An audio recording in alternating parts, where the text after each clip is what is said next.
سلام بچه ها، توی این ویدیو میخوایم یه تاپ خوشگل با همدیگه الگو سازی کنیم و بدوزیم. این الگو برای پارچه های کشی، اونم با توان کششی بالا مناسبه. پس اگر پارچه شما ساتن یا نخی هستش، این الگو مناسبش نیست. برای این آموزش من میخوام از پارچه تریکوی لاکرا با درصد نخ بالا استفاده بکنم. از 50 سانت پارچه که عرضش 2.20 باشه، حداقل 2 تاپ میتونیم بدوزیم. برای تمیزدوزی و بند این تاپ من میخوام از اریبکش استفاده بکنم، از اریبکش باریک که ارزش 1.5 سانتی متر هستش. 2 متر اریبکش برای دوخت یک تاپ کافیه. همچنین برای دوخت یک تاپ به یک جفت بالابر و یک جفت حلقه احتیاج داریم. الگویی که میخوایم رسم بکنیم فری سایزه و تا سایز 42 تا 44 رو کاور میکنه. اما اگر توان کششی پارچه شما خیلی بالا باشه، برای سایز 46 هم این الگو میتونه مناسب باشه. برای اینکه ویدیو طولانی نشه، خیلی سریع میریم سراغ رسم الگو. یک خط افقی به طول 40 سانتی متر رسم میکنیم و دو سر اون رو نقاط A و B نامگذاری میکنیم. از نقطه B به سمت پایین یک خط عمود بر خط AB رسم میکنیم به طول 16 سانتی متر و این نقطه به دست اومده در این قسمت رو نقطه C نامگذاری میکنیم. حالا از نقطه C یک خط افقی رسم میکنیم به سمت چپ که این خط طولش 30 سانتی متر هستش و نقطه ایجاد شده در این سر خط رو نقطه D نامگذاری میکنیم. خط CD بر خط BC عمود هستش. این خط بچه ها خط پهلو هستش. برای اینکه خط پهلوی ما خط صاف نباشه و یک هلال و یک انحنایی داشته باشه، وسط خط CD رو پیدا میکنیم، به اندازه 1 الی 2 سانتی متر داخل میشیم، یعنی خط عمودی رسم میکنیم بر خط CD و حدوداً 1 الی 2 سانتی متر به سمت داخل الگو مشخص میکنیم و این قسمت رو به صورت یک هلال طراحی میکنیم. یک هلالی که از نقطه D شروع میشه، به این خط و به این نقطه که مشخص کردیم میرسونیمش و بعد به نقطه C 0 میشه. حالا از نقطه A 5 سانتی متر به سمت چپ میریم، یعنی در امتداد همین خط افقی که در ابتدا رسم کردیم از نقطه A 5 سانتی متر به سمت چپ میریم. این خط رو هم من با مداد رسم میکنم چون که خط اصلی نیست. نقطه‌ای که ایجاد میشه رو نقطه E نامگذاری میکنم. حالا از نقطه E یک خط عمودی رسم میکنیم به سمت پایین که این خط بر خط EB عمود هستش. چقدر باید به سمت پایین بیایم؟ به اندازه 11.5 از نقطه E روی این خط عمودی به سمت پایین میایم. این همچون خط اصلی نیست، من با مداد رسم میکنم. پس از نقطه E روی این خط عمودی به اندازه 11.5 به سمت پایین میام، 11.5 سانتی متر و نقطه‌ای که ایجاد میشه نقطه F خواهد بود. حالا نقطه F رو به نقطه D با یک خط صاف به هم دیگه وصل میکنیم.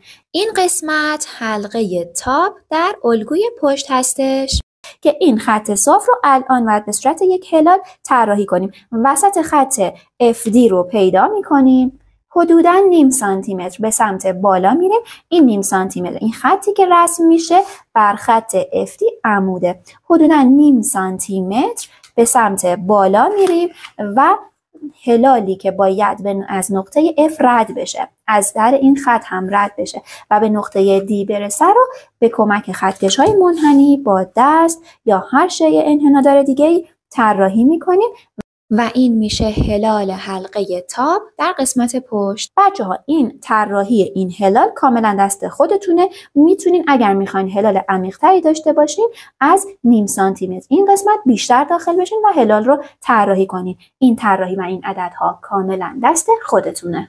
حالا نقطه F رو به نقطه A به صورت یک خط هلال با هم دیگه وصل میکنیم که این خط در واقع هلال یقه در الگوی پشت و در قسمت پشت هستش. برای اینکه بدونیم این هلال رو به چه شکل طراحی بکنیم، میایم وسط خط EF رو مشخص میکنیم. وسط خط EF اینجا هستش، حدوداً 4.5 سانت از این نقطه در واقع یک خط افقی عمود بر خط EF رسم میکنیم، حدوداً 4.5 سانتی متر مشخص میکنیم، میشه این نقطه. حالا هلال رو جوری طراحی میکنیم که از نقطه A شروع بشه، از این نقطه و این خط عبور بکنه و به نقطه F برسه. توجه کنید این هلال رو جوری طراحی میکنیم که ابتدای این هلال یه چند سانتی متری این خط در واقع به صورت صاف رسم بشه و بر خط EB عمود باشه. این قسمت هلال رو به این شکل طراحی میکنیم که بعد از در واقع برش اون قسمت از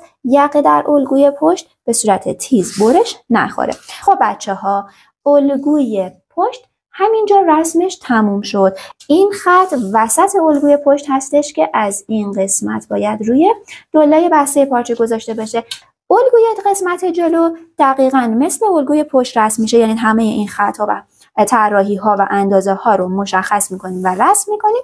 تنها در قسمت حلقه و هلال یقه الگوی جلو با الگوی پشت کمی متفاوت هستش. از نقطه E ما یک خط عمود رسم کردیم به سمت پایین، اومدیم یک خط عمود بر خط EB. برای قسمت پشت از نقطه E 11.5 سانت به سمت پایین اومدیم و به نقطه F رسیدیم. برای قسمت جلو از نقطه E به اندازه 9 سانتی متر به سمت پایین میان و مشخص میکنیم که این نقطه G خواهد بود. حالا این نقطه G باید به صورت یک خط هلال به نقطه D وصل بشه که خط حلقه قسمت جلو رو به ما بده و این نقطه G باید به صورت یک خط هلال به نقطه A وصل بشه که در واقع هلال یقه در قسمت جلو هستش.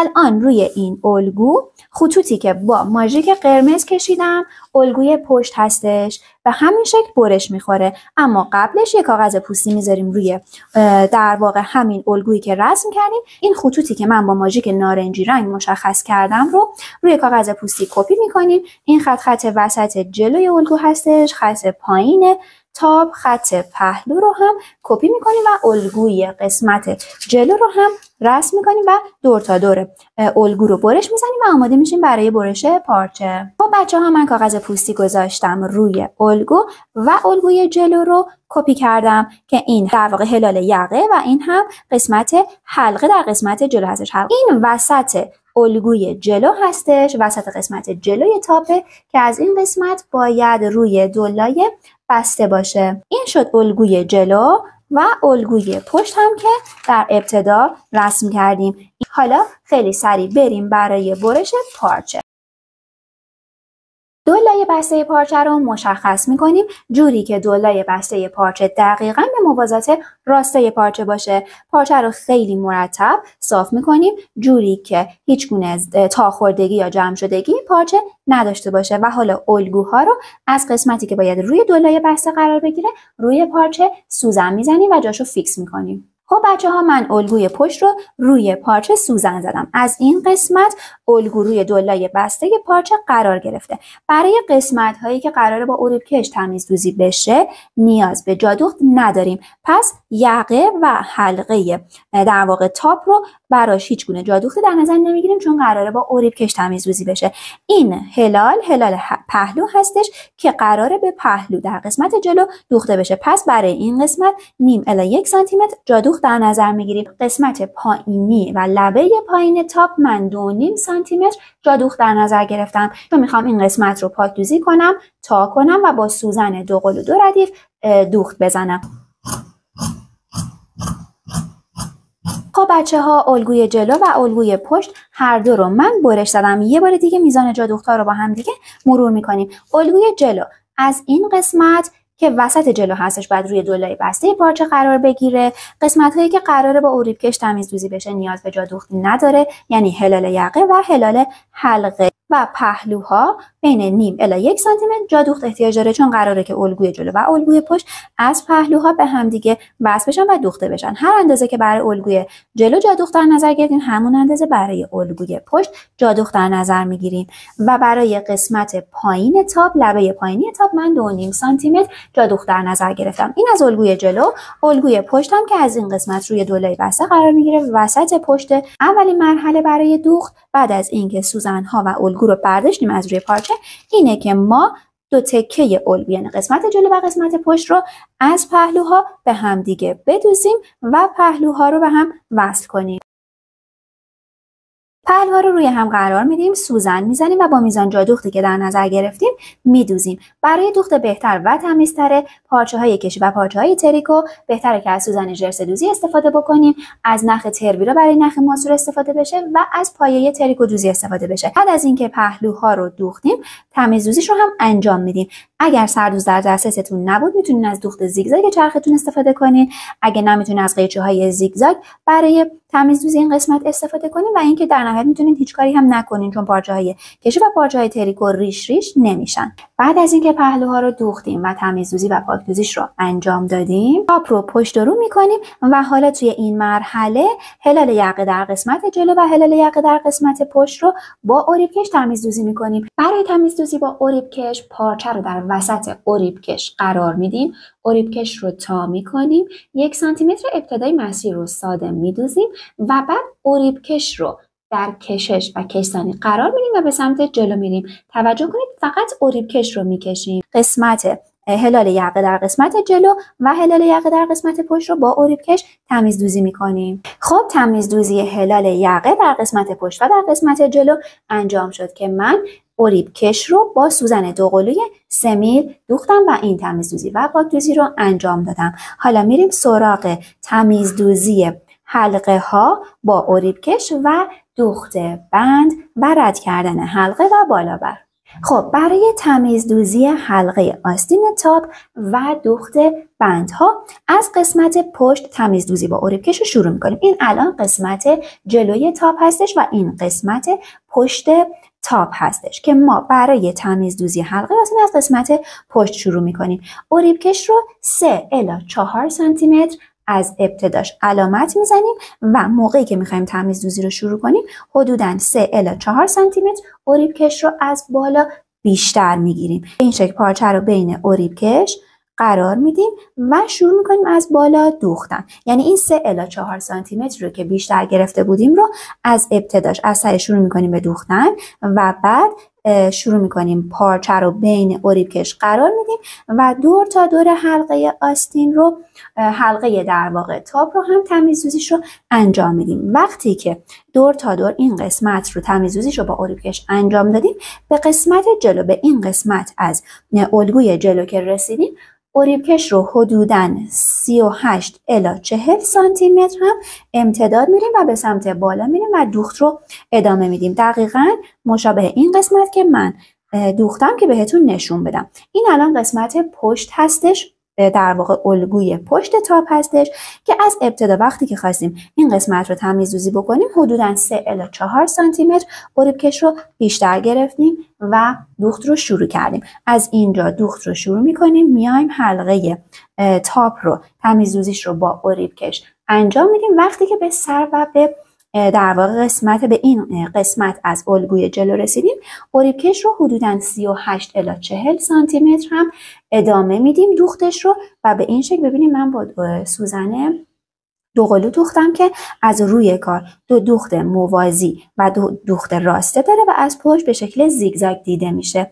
پس از قسمت پشت حدوداً 3 الی 4 سانتی متر اریبکش رو بیشتر میگیریم، تمیز دوزی رو انجام میدیم. وقتی که به این سر رسیدیم 38 الی 40 سانتی متر اریبکش رو بیشتر میدوزیم. حلقه به قسمت پشت وصل میشه. یعنی بعد از اینکه ما تمیز دوزی هر دو قسمت رو انجام دادیم حلقه به این شکل وارد این 3-4 سانتی متری از اریبکش که بیشتر گرفته بودیم وارد میشه و این اضافه اریبکش رو ما تا میکنیم به سمت این میزان از اضافه اریبکش رو که اضافه گرفته بودیم تا میکنیم به سمت خودش. ببینید این اریبکشی هستش که تمیز دوزی حلقه آستین رو به کمک اون انجام دادیم، به سمت بالا اومدیم، حلقه رو وارد اریبکش کردیم و حالا اضافه اریبکش رو برمیگردونیم روی خودش و اینجا از این قسمت یک دوخت عرضی میزنیم و بعد اضافه این نوار اریبکش رو تا جایی که به دوختمون برسه قیچی میکنیم. خب تمیز دوزی هر دو قسمت با نوار اریبکش انجام شد. من حلقه رو هم از این قسمت وارد کردم و یک دوخت عرضی این قسمت انجام دادم و حالا میخوام اضافه این اریبکش رو تا جایی که به دوختم برسه برش بزنم و به این شکل حلقه به قسمت پشت تاپ وصل شد و دوخته شد. حالا برای رد کردن بالا بر بچه‌ها لطفاً این قسمت رو با دقت ببینید و گوش بدید. این قسمت جلوی تاپ هستش و این هم بند تاپ. این هم بالا بری هستش که میخوایم استفاده بکنیم. سر بند رو از یک سمت وارد بالا بر میکنیم و از سمت دیگه بیرون میاریم. به این شکل بالا بر الان وارد این بند یا در واقع اریبکش شده. اینو که به سمت پایین میاریم و حالا سر اریبکش رو ببینید این روی تاپ هستش، قسمت جلوی تاپ هستش و اینم قسمت پشته. دقیقاً به همین شکل سر بند رو از پشت وارد حلقه میکنیم. به این شکل. بذارین از این سمت هم بهتون نشون بدم. ببینین به این شکل. الان این قسمت جلوی تاپ هستش و این هم قسمت پشت تاپ و این هم حلقه تاپ هستش. از اینجا یه بار دیگه نشونتون بدم این بند هستش که بالا بر رو ما وارد این بند یا در واقع اریبکش تاپ کردیم. حالا سر دیگش رو از این قسمت، این الان قسمت پشت و روی پارچه هستش، حلقه بند رو از این سمت وارد حلقه میکنیم. به این شکل من یه چند ثانیه مکس میکنم که شما با دقت ببینین. حالا از اینجا این قسمت بند اریبکش رو یه مقدار بازش میکنیم که در این قسمت از بالا بر فضای باز وجود داشته باشه. من بند رو از این قسمت بیرون آوردم که بالا بر در این قسمت فضای باز داشته باشه. حالا این سر در واقع اریبکش رو از قسمت چپ وارد بالا بر میکنیم. این رو قشنگ بازش میکنم که فضاش باز شه. به این شکل سر اریبکش رو از سمت چپ وارد بالا بر میکنم، یکم بیرون میارم و دوباره از سمت راست بالا بر بیرون میارمش. به این شکل. ببینیم من یه چند ثانیه مکس میکنم که شما ببینید به چه شکل انجام شد. این در واقع سر اریبکش هستش که این رو تا جایی که ممکنه این قسمت از اریبکش رو تا جایی که ممکنه کمش میکنم، حدودا 1 الی 1.5 سانت کافیه. و بعد ببینید به این شکل بالا بر نصب شد. الان توی این مرحله این قسمت که در واقع سر اریبکش بود رو ما باید ببینید از این سمت اریبکش وارد بالا بر شد، از سمت دیگه بیرون اومد. حالا همین سر اریبکش رو، همین سر در واقع بند رو به خودش میدوزیم با فاصله حدوداً 1 الی 1.5 سانت کافیه. همینجا یک دوخت ارزی میزنیم که سر اریبکش به نوار اریبکش دوخته بشه. اینجا یک دوخت ارزی میزنیم. من از این قسمت اریبکش رو یک دوخت ارزی زدم و به همین راحتی دوخت بند این تاپ و نصب بالا بر انجام شد و به کمک این بالا بر طول بند تاپ کم و زیاد میشه و تغییر میکنه. حالا سمت دیگر رو من یه بار دیگه بهتون نشون میدم برای اینکه مطلب حسابی براتون جا بیفته. این قسمت پشت تاپ هستش که حلقه بهش نصب شده. این هم که قسمت جلو و در واقع اریبکش هستش که حدوداً 38 الی 40 سانتی متر امتداد دادیم. این هم بالا بره. بالا بر رو اریبکش رو از یک سمت وارد بالا بر میکنیم، از سمت دیگه بیرون میاریم. به این شکل الان بالا بر وارد بند میشه. حالا برای نصبش و رد کردنش از حلقه، این قسمت جلوی تاپ هستش و این هم قسمت پشت تاپه.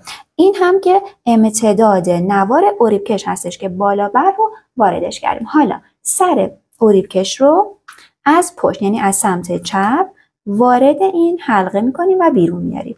حالا به این شکل یه مقدار این اریبکش رو به سمت بیرون آوردم. حالا میارم جلو که ببینید.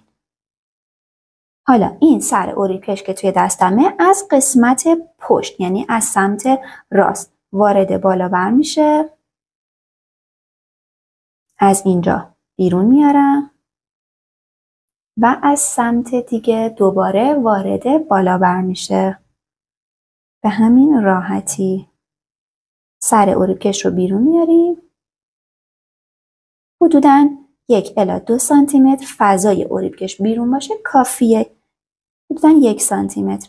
این سر اروبکش رو به خودش با یک دوخت عرضی فیکس میکنیم و وصل میکنیم و به همین راحتی نصب بالا بر و کار بند این تاپ تموم میشه و انجام میشه. بچه ها بعد از اینکه دوخت و نصب حلقه و بالا بر هم انجام شد، در مرحله آخر لبه پایینی تاپ رو پاکدوزی میکنیم که اگه یادتون باشه هنگام برش من 2.5 سانت براش اضافه دوخت در نظر گرفته بودم. لبه پارچه رو من پاکدوزی کردم، 2.5 سانت پارچه رو به سمت داخل تا کردم، اتو کردم و سوزن زدم و حالا میخوام از روی کار لبه پایینی تاپ رو با سوزن دوقلو تمیزدوزی و پاکدوزیش رو انجام بدم که تکنیک و نحوه دوخت با سوزن دوقلو رو توی ویدیوهای قبلی بهتون نشون دادم. و اگر شما میخواین از تکنیک سوزن دوقلو برای تمیزدوزی لبه کار استفاده کنید، توجه کنین که باید سوزن‌ها رو در بیارین و برای داشتن دوخت تمیزتر